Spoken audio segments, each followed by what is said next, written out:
ನಿನಗೆ ಅಪರಾಧಿ ಅಂತ ಬೈದೆ. ಕುಟುಂಬಕ್ಕೋಸ್ಕರ ನಿನ್ ಮನ್ಸಲ್ಲಿ ಇಷ್ಟು ನೋವು ಜವಾಬ್ದಾರಿ ಇದೆ ಅಂತ ನನಗೆ ಗೊತ್ತಿರಲಿಲ್ಲ. ನಿನಗೆ ಅಪರಾಧಿ ಜೀವನ ಇರೋ ಹಾಗೆ ನನಗೆ ಮೆಟೀರಿಯಲ್ ಲೈಫ್ ಇದೆ. ಇವಾಗ ಅರ್ಥ ಆಗ್ತಾ ಇದೆ ಬಾವ. ಇನ್ನೂ ಅರ್ಥ ಮಾಡ್ಕೊಳ್ಳೋದಕ್ಕೆ ಪ್ರಯತ್ನ ಪಡ್ತೀನಿ. Thank you.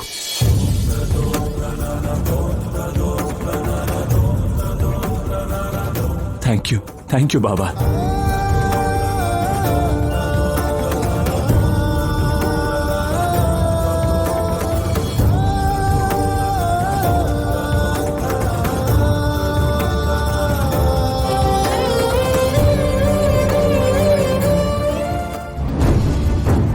ದಿವ್ಯಾ ಎಲ್ಲಿ?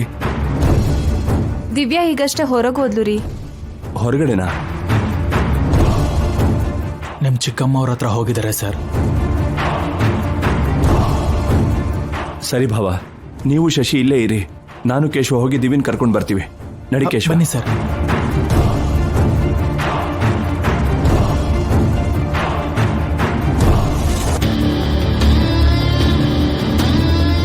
ಹಾಗಾದ್ರೆ ನಿಮ್ ವಂಶಕ್ಕೆ ಶಾಪ ಇದೆ ಅಂತ ನಿನಗೆ ಯಾವಾಗ ಗೊತ್ತಾಯ್ತು?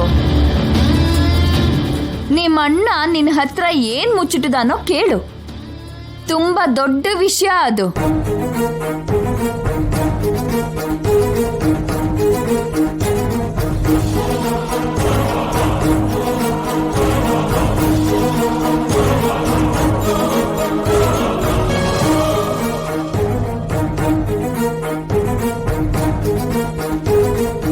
ದಿವ್ಯಾ,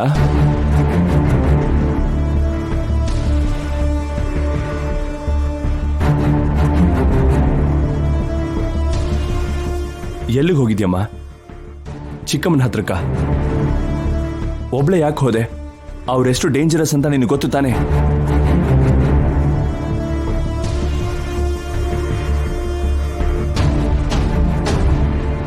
ಏನ್ ದಿವ್ಯಮ್ಮ ಹಾಗಿದ್ದೀರಾ?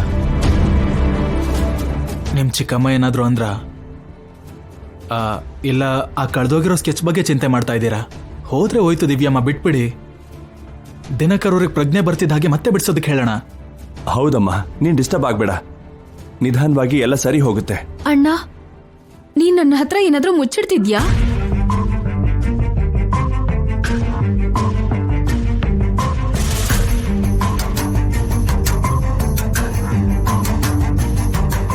ಹೇಳು ಅಣ್ಣ, ನಿನ್ನ ನನ್ನ ಮಧ್ಯೆ ರಹಸ್ಯಗಳಿದ್ಯಾ?